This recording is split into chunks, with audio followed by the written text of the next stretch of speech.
എനിക്ക് നിങ്ങളോട് 2 കാര്യം മാത്രമാണ് പറയാനുള്ളത്. നിങ്ങളുടെ പ്രാർത്ഥനകളിലൊക്കെ ഞങ്ങളെ കൂട്ടണം എന്നുള്ളതാണ്. അതാണ് എനിക്ക് ആവശ്യം, വേറെ ഒന്നല്ല.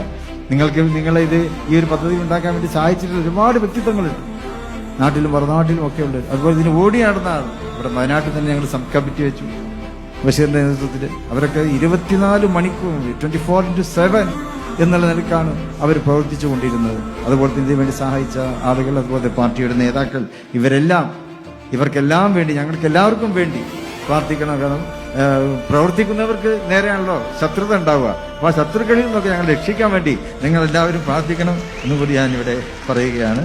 പിന്നെ എല്ലാ മനുഷ്യരുമുള്ള സാഹോദര്യം, ആ ബന്ധം, ആ സാഹോദര്യ ബന്ധം കാത്തു സൂക്ഷിച്ചുകൊണ്ട് തന്നെ നിങ്ങൾ ജീവിക്കുക. നല്ല മാതൃകാ അയൽവാസം, നല്ല മാതൃകയോടെ എങ്ങനെ അയൽവാസികളോട് പെരുമാറണം എന്ന് നിങ്ങൾ കേരളത്തെ പഠിപ്പിക്കണം എന്നാണ് ഇവിടെ താമസിക്കുന്ന ഓരോരുത്തരോടും എനിക്ക് സ്നേഹപൂർവ്വം ഓർമ്മപ്പെടുത്തുവാനുള്ളത്. കൂടുതലായിട്ടൊന്നും പറയുന്നില്ല, അതിന് സന്തോഷമുണ്ട്. ഇതുപോലെ നമ്മുടെയൊക്കെ വിശ്വാസപ്രകാരം ഒരു പുനർജന്മമുണ്ടല്ലോ, നമ്മുടെയൊക്കെ വിശ്വാസപ്രകാരം ഒരു പുനർജന്മമുണ്ട്. ആ പുനർജന്മത്തിലും നമുക്ക് ഒരുമിക്കാൻ സാധിക്കട്ടെ എന്ന പ്രാർത്ഥനയോടെ ഈ പരിപാടിയുടെ ഔപചാരികമായ ഉദ്ഘാടനം ഇവിടെ എല്ലാവർക്കും റമദാൻ ആശംസകൾ നേർന്നുകൊണ്ട് നിർവഹിക്കുന്നു. ജയ് ഹിന്ദ്.